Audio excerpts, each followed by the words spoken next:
Ladies and gentlemen, it is Monday, September 23rd for the show for Wednesday, September 25th here on FifthDimensionRadio.com. I'm Seth here. It is time for 10 Cent Beer Night, the official sports show of Fifth Dimension Radio every Wednesday, 7:30 to 8:30 p.m. Eastern Time here at the station in Cuyahoga Falls, Ohio. And weird way to kick off our fall. Fall officially began over the weekend. Some pretty hot temperatures. Of course, that's Ohio for you. Like, fall does not really happen until mid-October in Ohio these days. I should say the past 10 years or so. But it is wet, a little rainy, but it's a little too hot for the fall. But fall is here, which means baseball playoffs are around the corner, which means pro and college football is heating up. And then, of course, when we get a little bit deeper into the fall, NBA will resume some action. But kind of, if we're talking about Northeast Ohio sports fans, which we talk all sports, but again, we mainly primarily talk about the Northeast Ohio and what happened to the teams over the past week.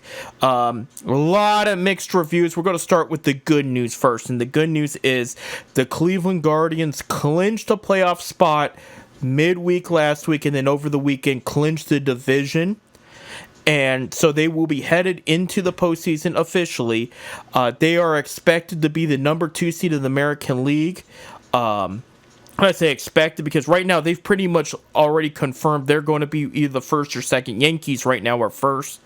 But, I mean, there's still about 6 games left of the schedule. And anything could happen. Anything could change. I think there is a potential if Cleveland were to get hot this week and New York were to lose a couple key games, maybe Cleveland gets bumped into that number 1 spot. That's not for sure, but it's a possibility. But we'll see what happens. I mean, this is also the week a lot of the winning teams are going to rest players unless they haven't clinched yet. And most of the league has not clinched. And we'll talk about that in a sec. But, yeah, last week for the Guardians, it was an absolute solid week overall. We'll start with the Minnesota Twins series. They took 3 out of 4 there, all of them close games. Emmanuel Clase doing his thing, picking up more saves, making more of an argument for the Cy Young Award. His case for the Cy Young Award, I should say. I know it's tough to hand that to a closer, but I will tell you some of the top starting pitchers that were up for it have not had the month of September they thought they would have, whereas Clase has continued to add to his argument and has had a heck of a September. I mean, an absolute great September here, saving every opportunity he's been given.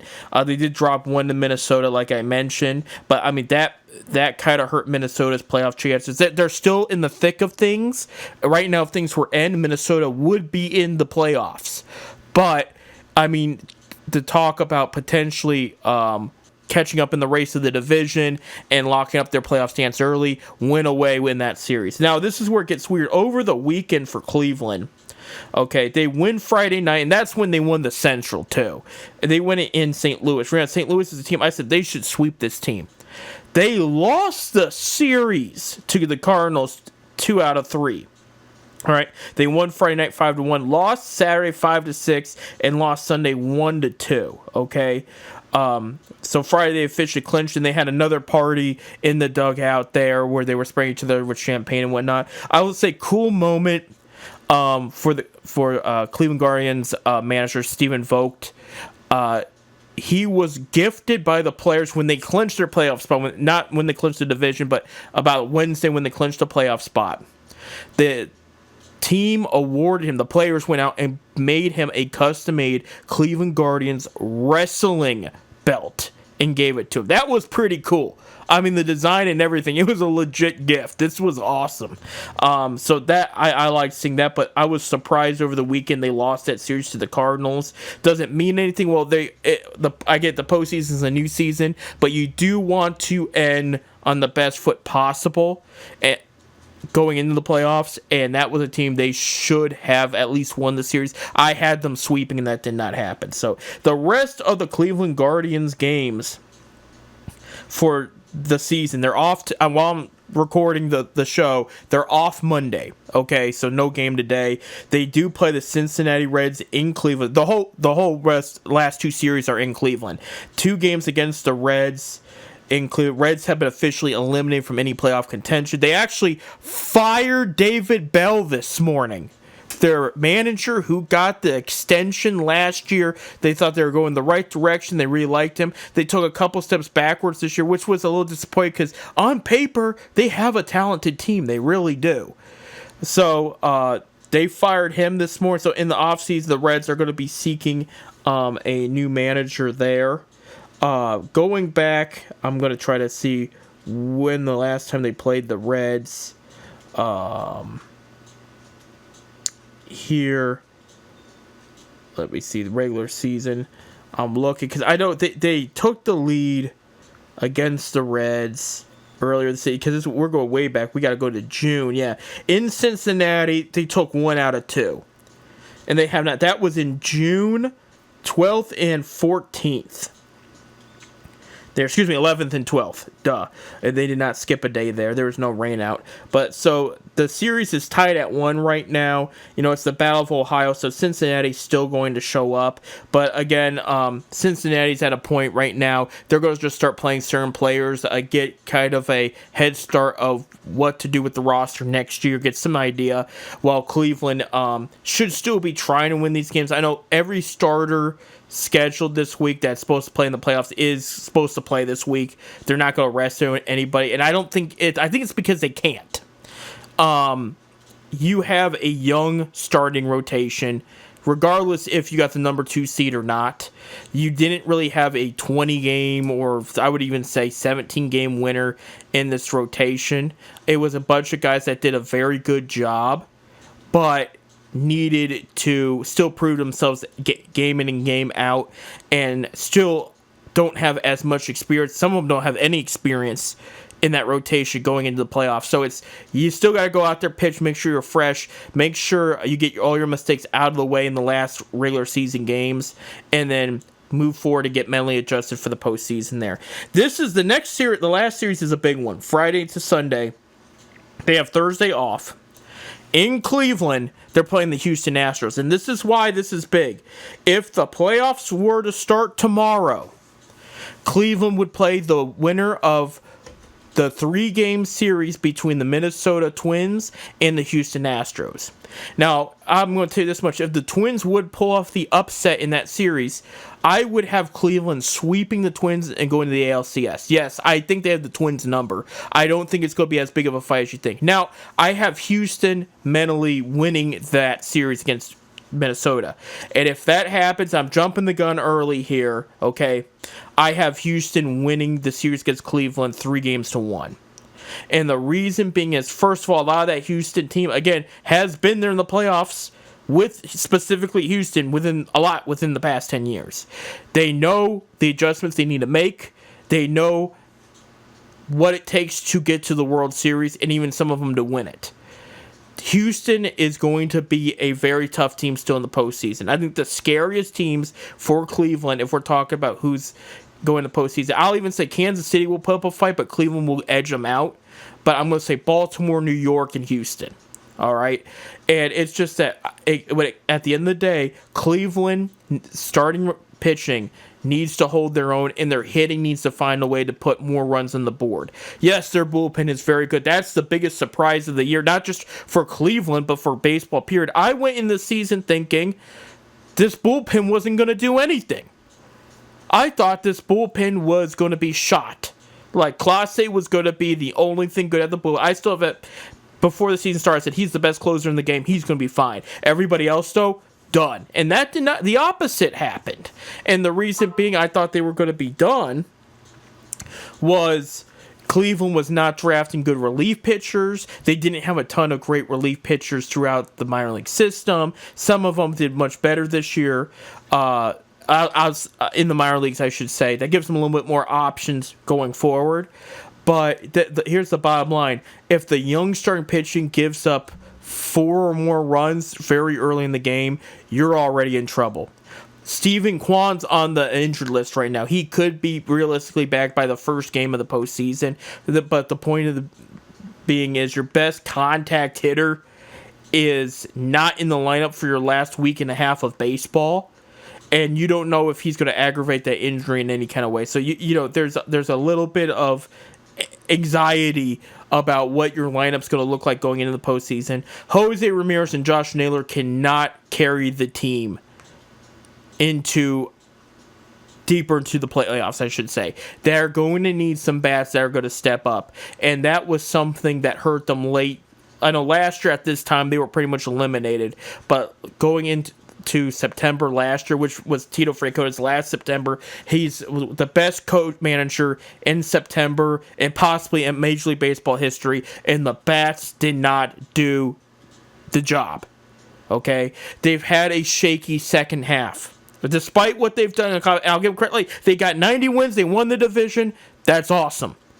But you need to take in consideration they've had a losing record in the second half. So, that's usually not a good sign going into the playoffs. But again, the playoffs is a new season, and they have made it this far. They've proved me wrong. They proved other people wrong. The Cleveland Guardians are here. So, now talking about the rest of Major League Baseball.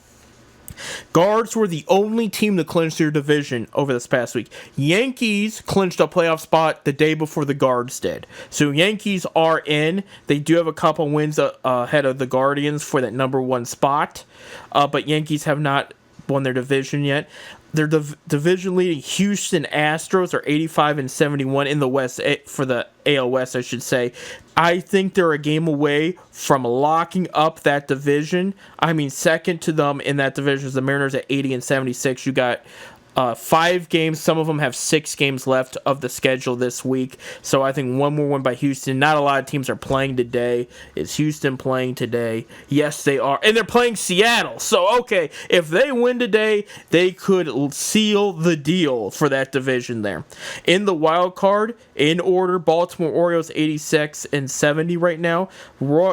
Kansas City Royals, and ladies and gentlemen, the Detroit Tigers, who had a solid week this past week. 7 out of their last 10 games they've won, 82-74. The Detroit Tigers, if it ended right now, would be playing in the wild card spot. And actually, Detroit would probably be taking on Minnesota right now. Would be taking out Houston. So scratch what I said about Minnesota. Now, I will say, if Detroit pulls the upset against Houston, Cleveland would still sweep Detroit. So what I said is still valid, just different teams. But Detroit Tigers are a game ahead of Minnesota. So your other teams going into for the wild card battle. Minnesota Twins a game behind Detroit there. Seattle Mariners 2 games behind Detroit. However, if Mariners get beat up by Houston this week, I think that's going to be the end of their run. Rays and Red Sox are 4 games behind. This is one of those situations where they got to pray that the Tigers and Twins lose out. Or I should say lose. They could win probably 1 game this week and still be fine. But the Rays and Red Sox have to win out in order to still be relevant. So, like with it, by the time you listen to the show, they may have already been eliminated depending what happens in their games. But that's what they're looking at right now. Yankees, Guardians, and Astros seem to be a safe bet. I'll throw Orioles in there too. They're going to be in the mix, but they probably won't win the division. They're not going to win the division, but they're going to be in the playoffs. They're going to be the wild card. And then we'll see what happens the rest to seeds 2 and 3 of the wild card in the American League. In the National League last week, Phillies and Brewers clinched, I believe it was last Tuesday, okay?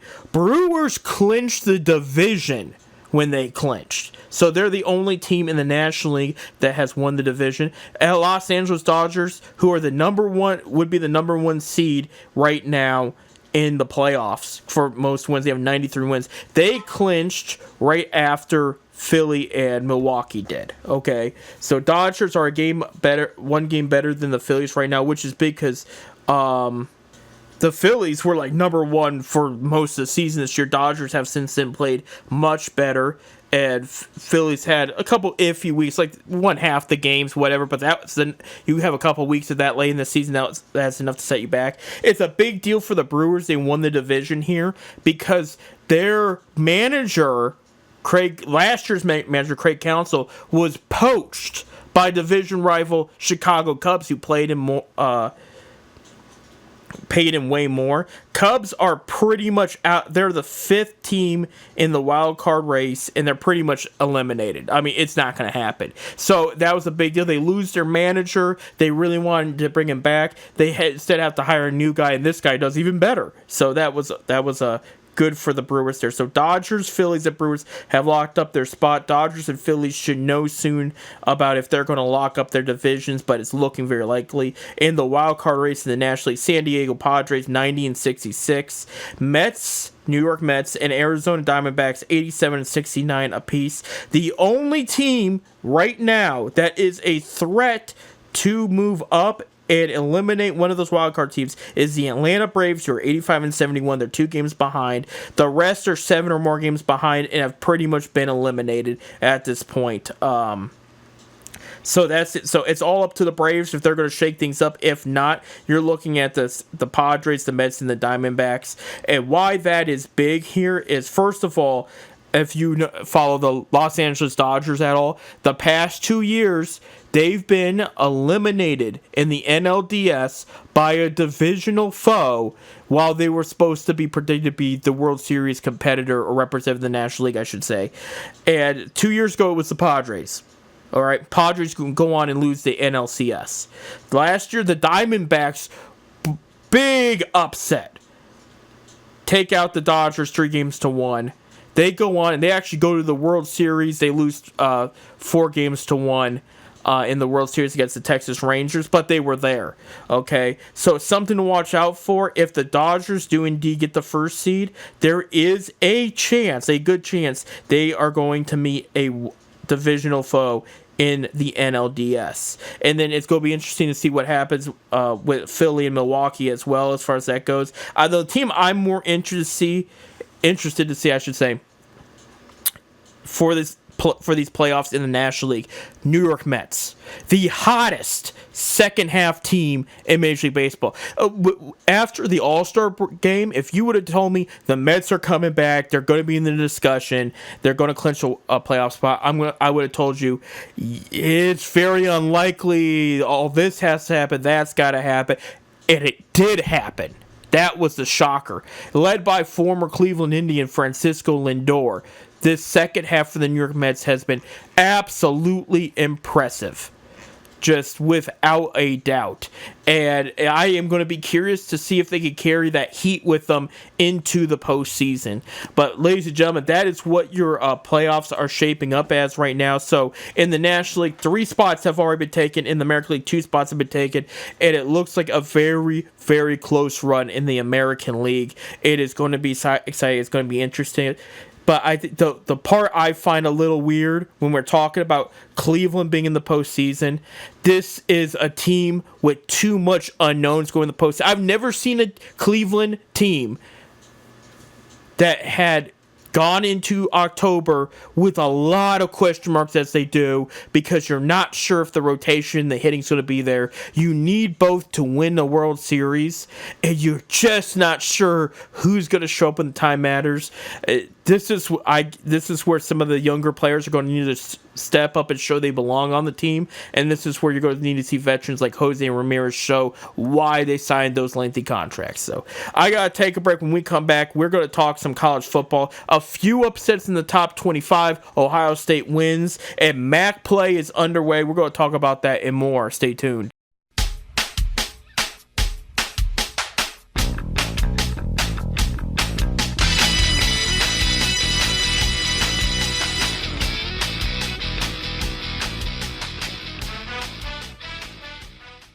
And we're back here at the Fifth Dimension Radio Studios here at Cuyahoga Falls, Ohio. Seth here. Bob had other obligations. He could not join us for today's show.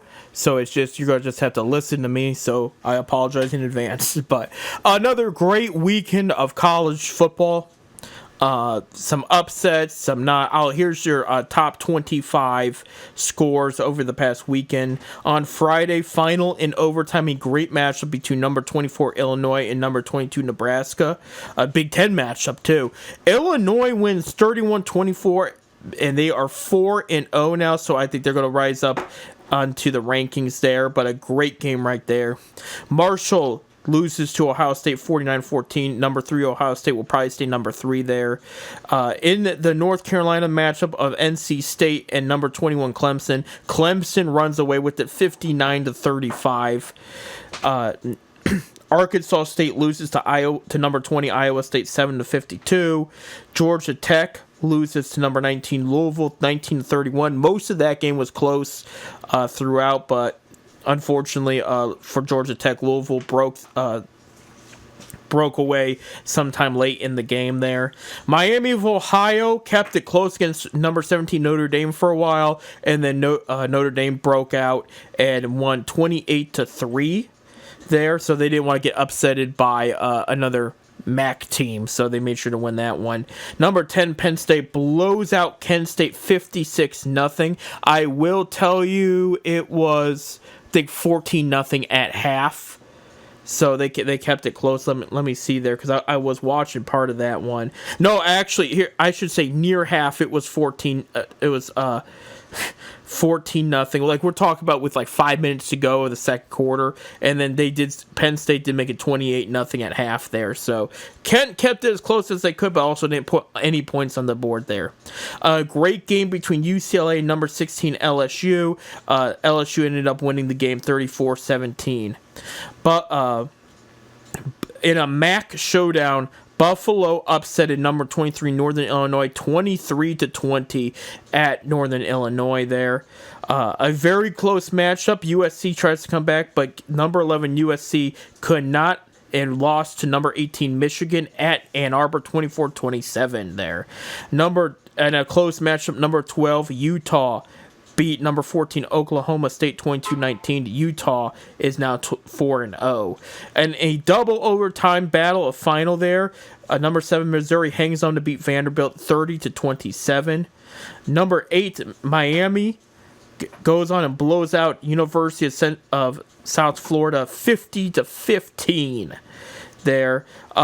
This game I thought was going to be a little bit better, but it ended up not being as good. Number 6 Tennessee beats number 15 Oklahoma 25-15. I thought it was going to be much closer than that. Tennessee pretty much took an early lead and never turned back. Tennessee's good this year. I mean, if we're going to talk about fast forward to the college playoffs, I could definitely see Tennessee being in that top 12 there. Bowling Green loses to number 25 Texas A&M down in Texas 20-26. This is why it's big, folks. You know, we talk a lot of Akron U football and here we talk a lot of MAC football. Bowling Green only lost to Penn State by 10. A team that blew out Kent State by 56 over the weekend. Bowling Green only lost to Texas A&M by 6. That is telling me Bowling Green is one of the tougher MAC teams right now this year, okay? And it's a big deal because if you look at the past 3 seasons for Akron U, the only MAC teams they've been able to beat are Bowling Green and Kent State. I don't know if I could say they would be able to beat Bowling Green, but we'll see. But it is going to be tough. They played the bigger schools tough, and I mean, lost, again, only lost by 10 to Penn State, who's expected to be in the playoff picture there, and then only lost to 6 to Texas A&M. Yeah, Bowling Green could be the biggest threat in the MAC this year. We don't know. We're always talking about Miami, Ohio, or Toledo. Toledo. I would be very, very cautious if I'm a MAC team playing Toledo this year. But Bowling Green could be very well in that conversation as well. Georgia Southern gets blown out by number 5 Mississippi, 13-52. University of Louisiana Monroe gets blown out by Texas 51-3. This was because it's a smaller school. Texas started nephew of Eli and Peyton Manning, Arch Manning. Yeah, he's named after his grandpa. So he made his first NCAA appearance and start last week. 257 yards thrown, 2 touchdowns and 2 interceptions. He went up against General Booty, who only threw 43 yards and 1 interception. Yes, by the way, that's his name. He's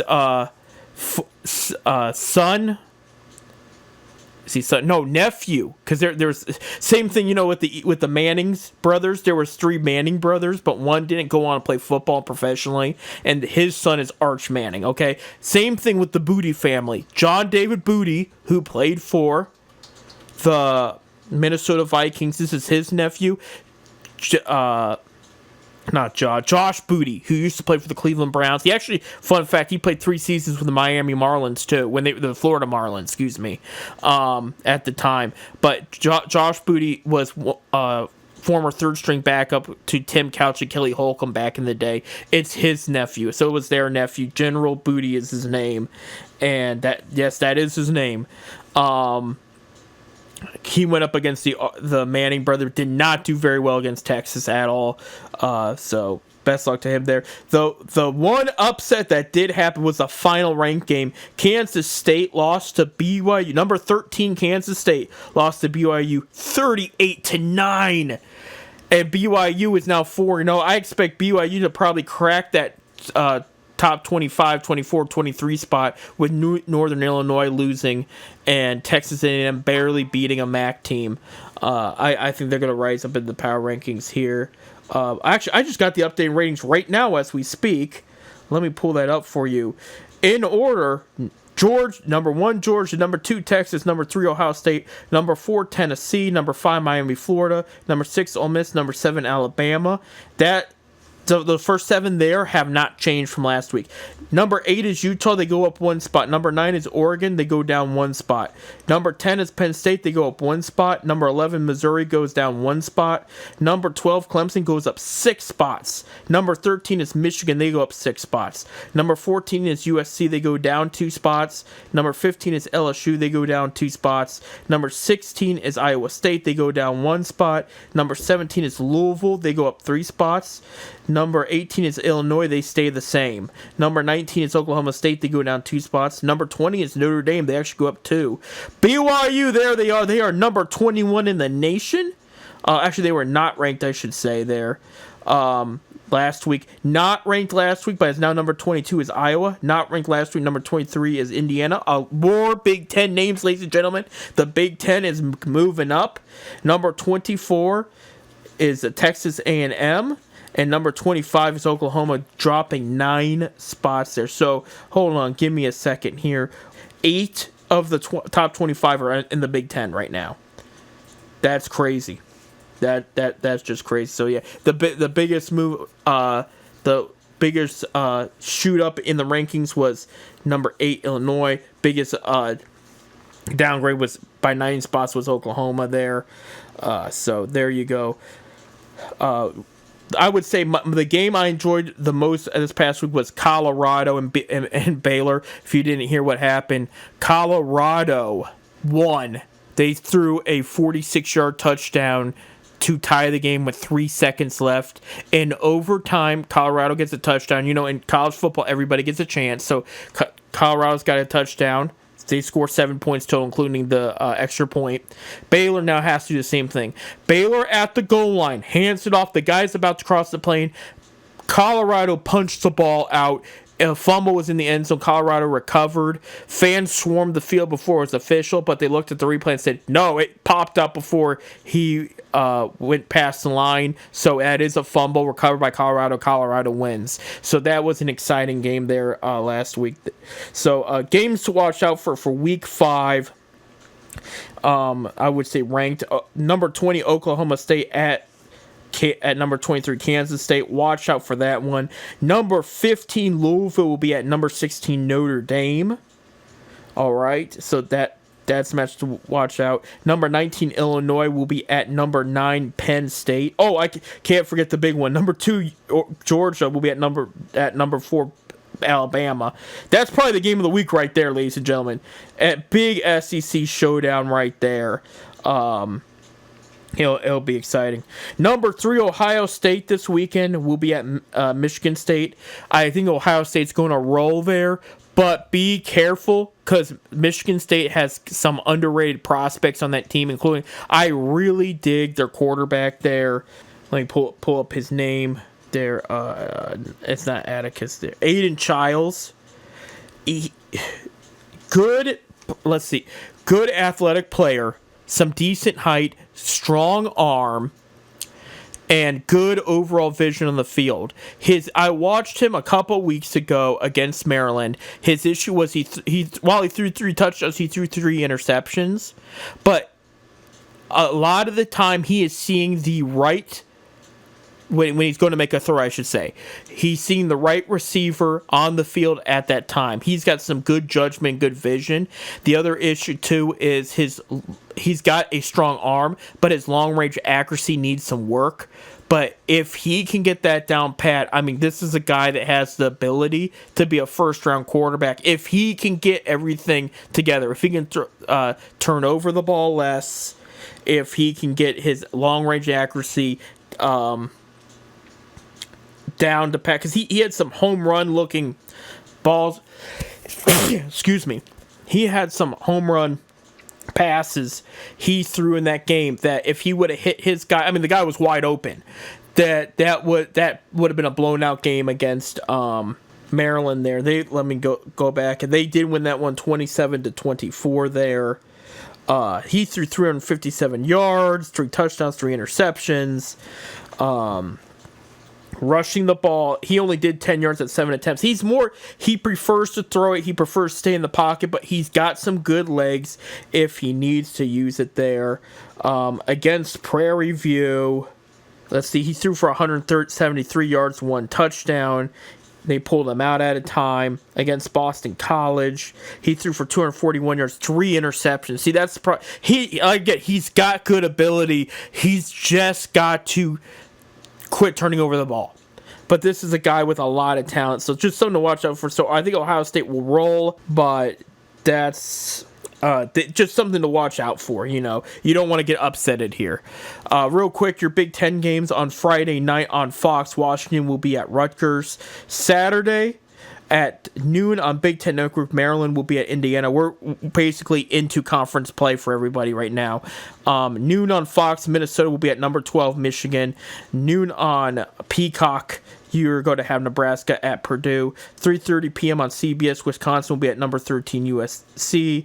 And then 7:30 p.m. on NBC. I told you about the Illinois versus Penn State matchup. That's at 7:30. 11 p.m. will be number 8, Oregon at UCLA on Fox, and then the Ohio State game will be on Peacock as well. As they're going to Michigan State there.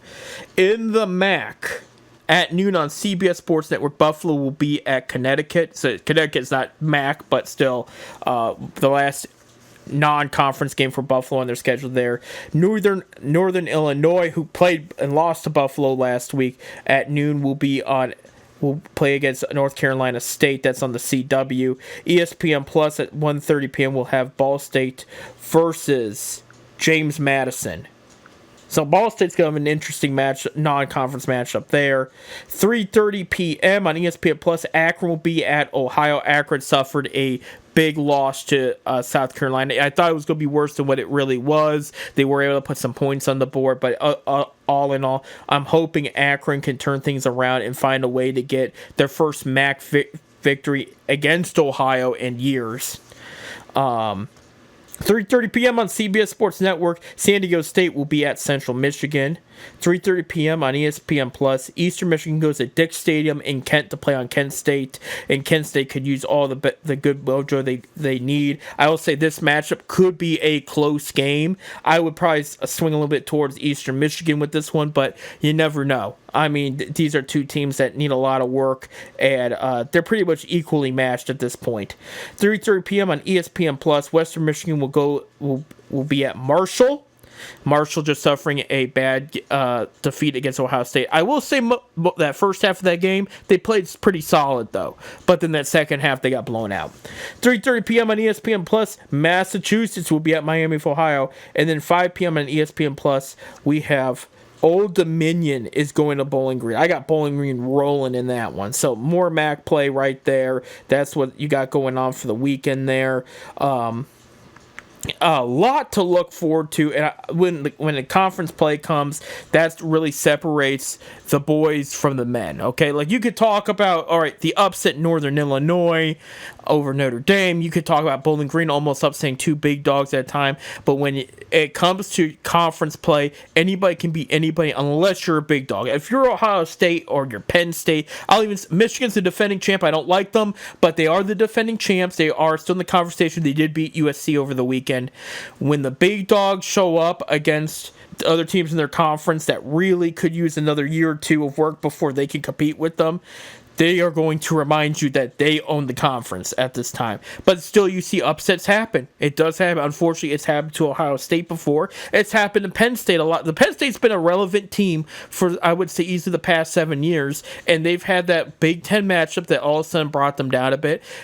Big Ten's going to be targeting Michigan. They want to let Michigan know that was last year, this is this year. You know, they're going to show up. You have Oregon as a new hot team in football coming into the Big Ten. They do play Ohio State coming up, not this weekend, but I think it's the following weekend. It's coming up very soon.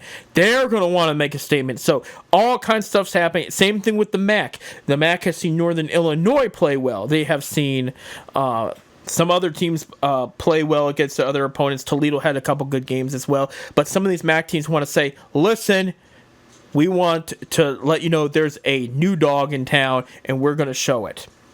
So this is conference play happens. It's one of my favorite things in sports. Conference play in college sports, because that's where the games get a little bit more personal. They're going at each other's throats. You got Akron and Kent State in the wagon wheel. You got Akron that wants to show other teams like Ohio and other teams in their conference. I would even throw Bowling Green in that conversation, because again, Bowling Green, like I said, was good this year, but in the past they have lost to Akron. They want to let them know we can still beat you at any time, no matter what the media says, no matter what the results against the big our tough games say. We are here to find a way to beat you. So this is just where it gets good. It's just I'm excited. I'm looking forward to it. When we come back, I was at the Browns game this past weekend, so I know much about it. I don't have anything nice to say about it, so you're going to hear about that. That plus the other scores, and then what we have coming up this week in the NFL. Stay tuned.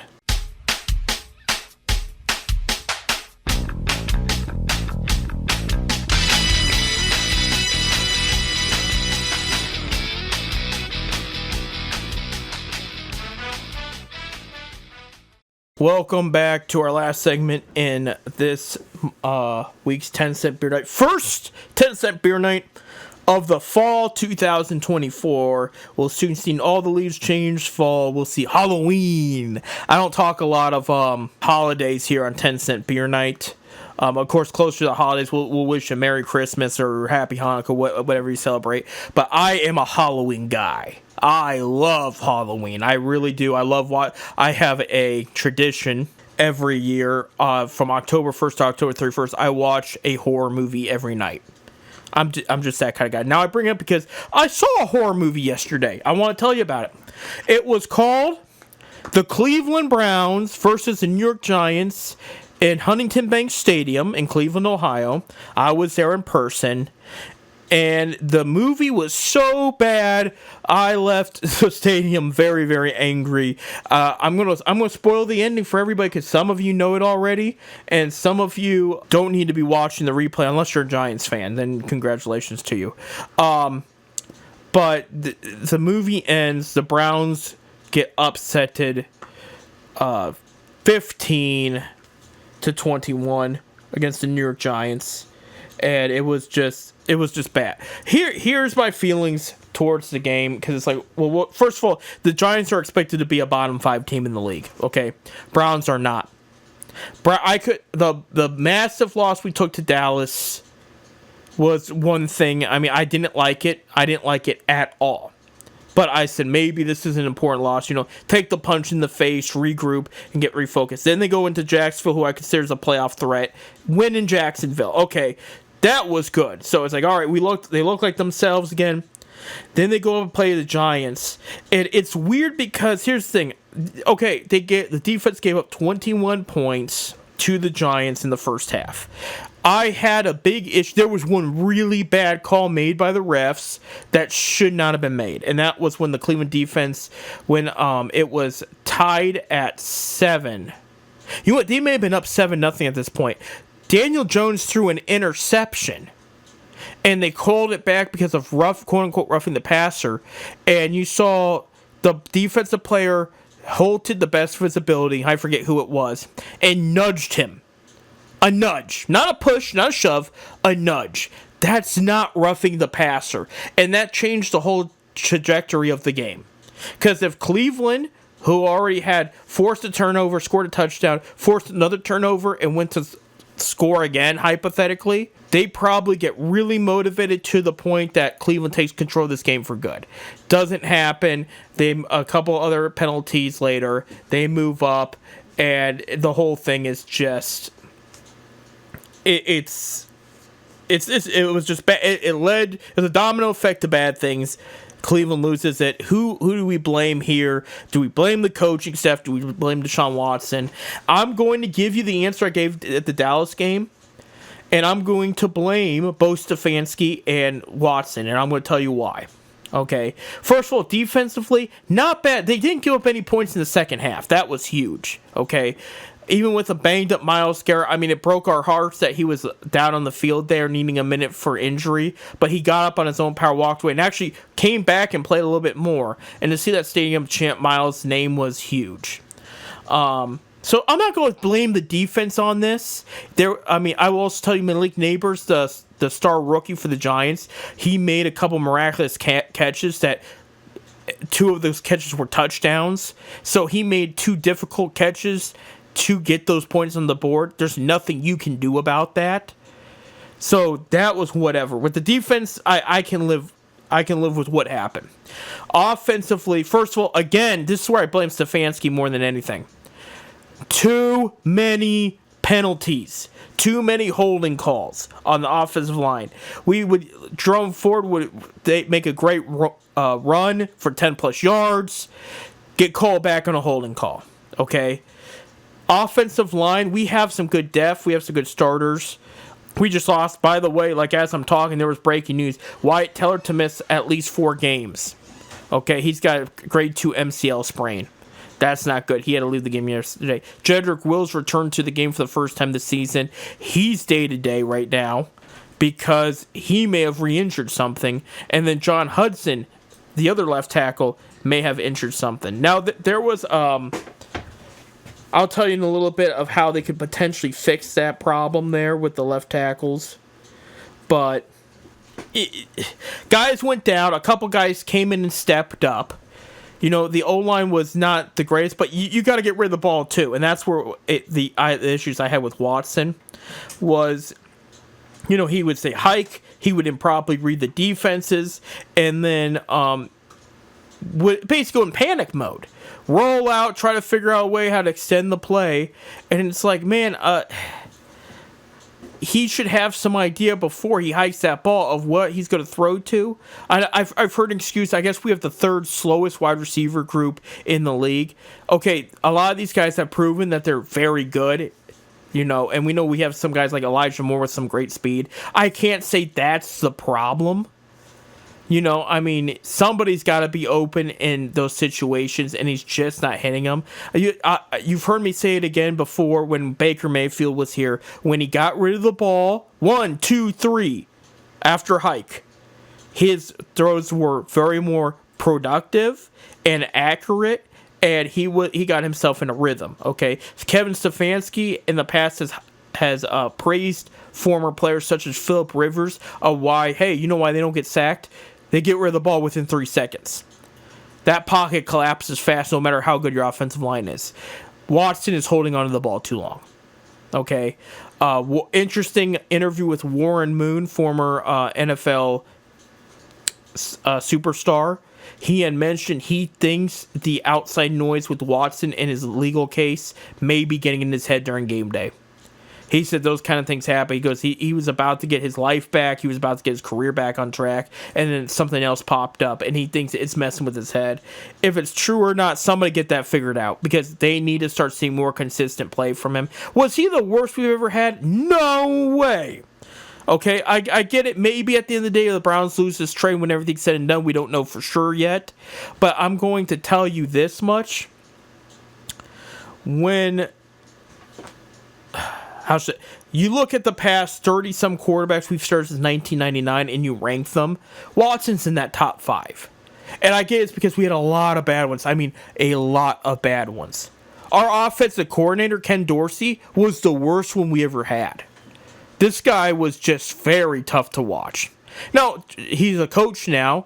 Coaches can always teach players something they wish they did better with, something they learned, and coaching is just different from being a player. So I don't have a problem with him being our offensive coordinator, but I'm staying on just the fact he was up there with your Cody Kesslers, your Deshaun Kaisers, your, oh my gosh, so many to name that just did not look like they belonged on that level.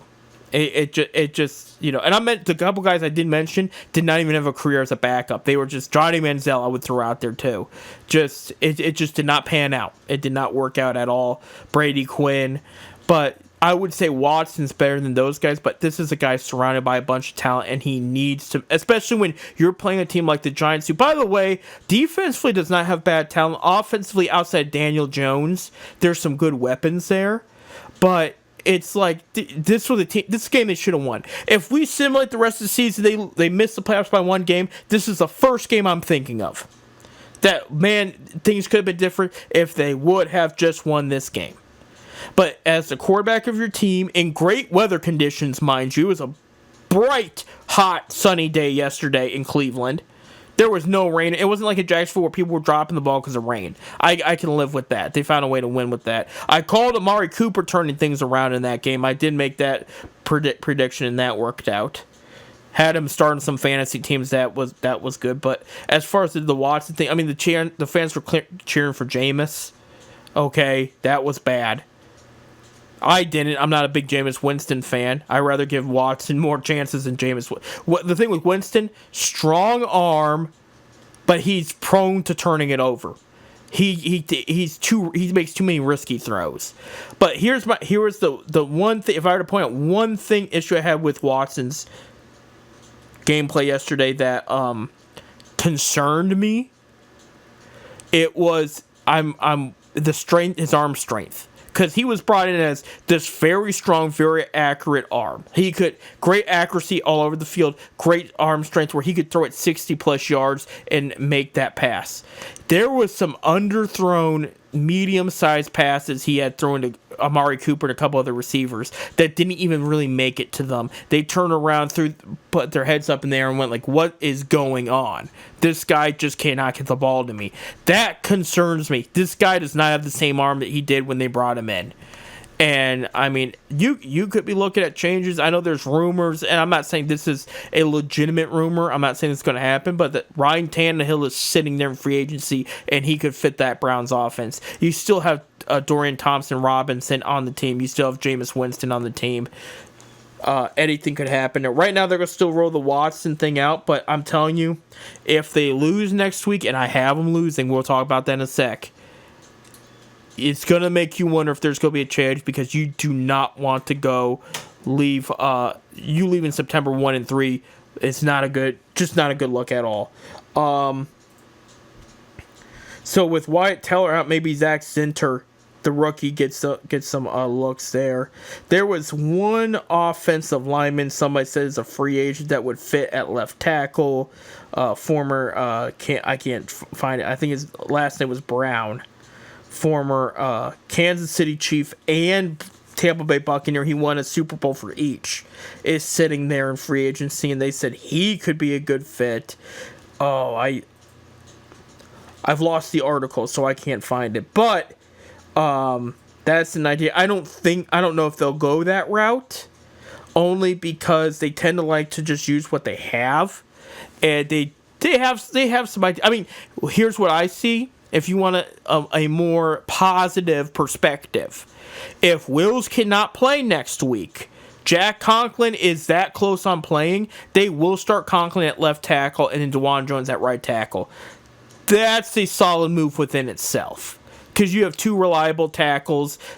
Conklin's been in the game for a while. When he's at his best, he is very good. That's some good protection there. Actually, I'm going to say it. It could be better than having Wills and Jones out there. I'm just saying, I at the rate Wills is going, if Wills misses extended time on here, this could be his last year as a Cleveland Brown. I don't see them signing him to a long-term deal when he really hasn't shown up the past couple years, and he hasn't even developed into that Pro Bowl type tackle they thought he would be. The other tackles that were picked right outside of him have done better.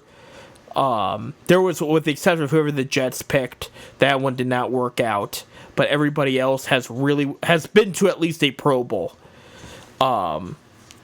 Yeah, so we'll see what happens there. Other games around the NFL real quick. So I'm talking to you about this, but we are on here on Monday night, so we don't know the results of the Jacksonville-Buffalo game or the Washington-Cincinnati game yet. The other ones outside the Cleveland and Giants game, Indianapolis beat Chicago 21-16. I did have Indianapolis there. This one surprising. Minnesota blew out Houston 34-7. Sam Darnold's Minnesota, their first 3-0 start in several years. I was surprised Houston got blown out like that, but Sam Darnold played very, very well. The Eagles edged out the Saints 15-12 in New Orleans. The Steelers beat the Chargers 20-10 in Pittsburgh. This was another one that shocked me. Denver beat up Tampa Bay 26-7 in Tampa Bay. I did not see that one coming. I thought Tampa Bay would definitely have that one. Malik Willis has the last laugh. He leads Green Bay against his former team, the Tennessee Titans, to a win 30-14 in Nashville. Okay, and Tennessee is now 0-3, and they did say they're not switching quarterbacks. Carolina switches quarterbacks, wins their first game 36-22 in Las Vegas. So that was a big deal there. Miami without Tua Tagovailoa loses 3-24 in Seattle. Seattle improves to 3-0. Detroit and Arizona have a good game. Detroit wins in Phoenix 20-13. Baltimore Ravens prevent a wild Dallas Cowboys comeback, and Baltimore wins their first game this season in Dallas 20-25. San Francisco 49ers and Los Angeles Rams go back and forth. Rams tie the game, put themselves in position for a game-winning field goal and hit it. They pull the upset in Los Angeles 24-27. Brock Purdy played a good game and everything, and Los Angeles found a way to still come back and win. And then last night, the Kansas City Chiefs 22, the Atlanta Falcons 17. Chiefs improved to 3-0. There was a bad no pass interference call, was not called for Atlanta. They held Kyle Pitts near the end zone when he would have been wide open for a touchdown. That hurt me in fantasy too, so I didn't like that. So refs need to just get better in those Kansas City games. I will say that. There's been a lot of missed calls in Chiefs games. It's been where Atlanta did the best they could. Thursday night, the Jets beat up on the Patriots 24-3 there. So I got a few minutes left. Here are my predictions for Week 4. So I just named you the games this past week. So we'll start with Thursday on Amazon Network at 8:15 p.m. The Dallas Cowboys at the New York Giants. I don't think the New York Giants are going to have a double upset here after beating Cleveland last week. I got the Dallas Cowboys winning this one by a good margin, and it will be another boring Thursday night game this week. 1 o'clock on Fox, New Orleans Saints at the Atlanta Falcons. This is going to be a very good game. This is one of the better games of the week. Atlanta in a funk, even though they're very talented. New Orleans Saints with dropping their first game of the season, even though they played pretty good. Okay, I have the Saints winning in Atlanta. I just think right now the Saints, they just have everything working on both sides of the ball very well. They're going to carry that into Atlanta. Atlanta has some kinks to fix out. I think this is going to be a close game, though. And I think Atlanta, though, will drop to... I think they're going to be... they'll drop to 1-3. I think I could see later in the year they beat the Saints at their place, but I just think right now where we're at, I got the Saints edging out the Atlanta Falcons. 1 p.m. on Fox, the Cincinnati Bengals are going to be at the Carolina Panthers. I have Bengals winning tonight against Washington. I'm going to have Bengals win against Carolina in this one. I do think it'll be a close game just because of Andy Dalton. He wants to beat his old team, but I just think that Carolina Panthers defense is still giving up too much yardage, too many points. I think Cincinnati will take advantage of that. 1 p.m. on Fox, Los Angeles Rams at Chicago Bears. I got the Rams winning that one. I just think they are a more experienced team, and I think they're just going to roll against the Bears. I like the way they played against the 49ers, and that was a very good team. So I got them by a decent margin. I can see by 14 plus points, the Rams would win that one. 1 p.m. on CBS, Minnesota Vikings at Green Bay Packers. I like the way both teams are playing. They're both playing very good. However, I'm going to go with the quarterback matchup. If Malik Willis starts, I think you could have a decent game, but Minnesota's going to win this game in Green Bay. Sam Darnold's just playing very well. Minnesota as a whole is just playing better. If Jordan Love could surprise people and show up and play the game, I'll take the Packers. I really will. I will say the Packers win by like 3 or something because I don't expect Love to be perfect out of the gate, but I think he is just good enough that even if he's a little banged up and he goes out there, I think he still gives him a better chance to win. But if Malik Willis starts, I'm going to go with Minnesota. 1 p.m. on CBS, you have the Jacksonville Jaguars, the Houston Texans. I think Texans are going to bounce back here. It's going to be a close game because it's a great division game here. But I think after last week getting blown out, they're going to regroup and they're going to just play better at home against Jacksonville. And I got them just by like, I would say 3. I think 4.5 is what Vegas is saying, but I'll say by 3. 1 p.m. on CBS, Pittsburgh, almost said Pirates. Steelers going up against the Indianapolis Colts in Indianapolis. I got the Colts winning that one. Steelers, again, they're 3-0. They've earned those wins, but they haven't done anything I would say is, oh yeah, they're definitely going to take the lead and storm in this or in that on defense in the run. No, they really haven't, and I think this Colts team, they now got a good win under their belts.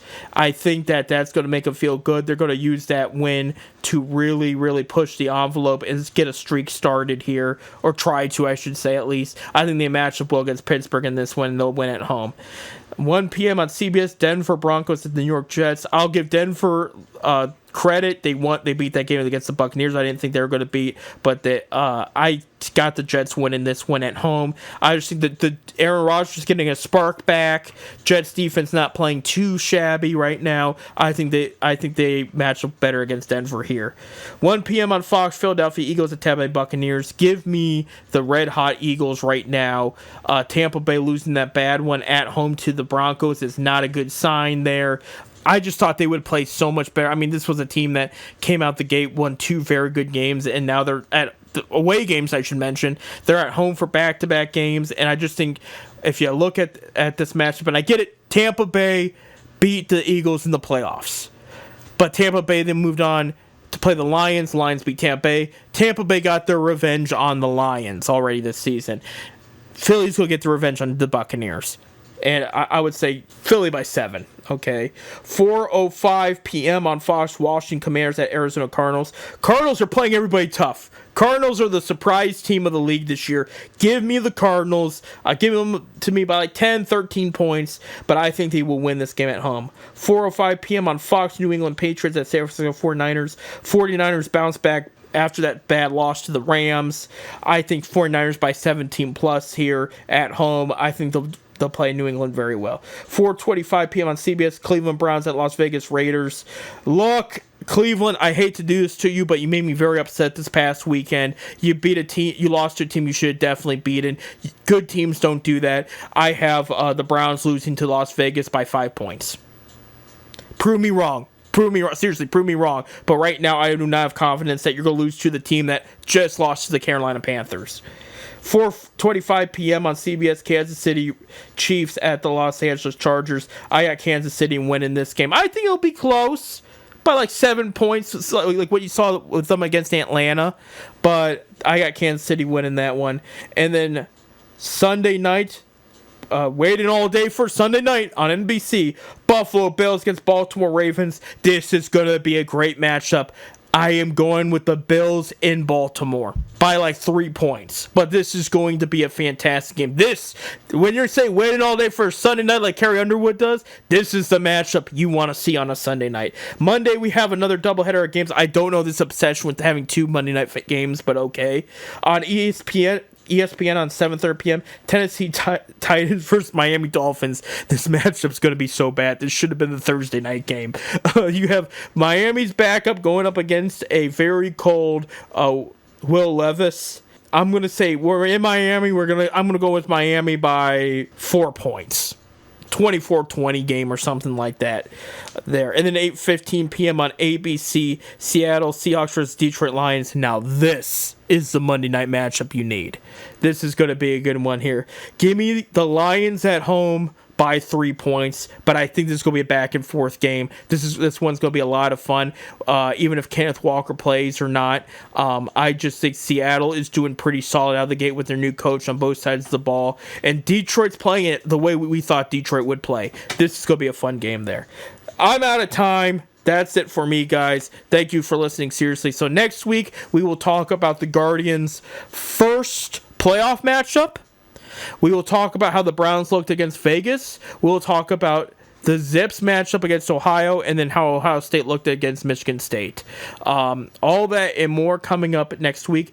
Until then, guys, I'll say go Zips. We'll end on that. You guys have a good one.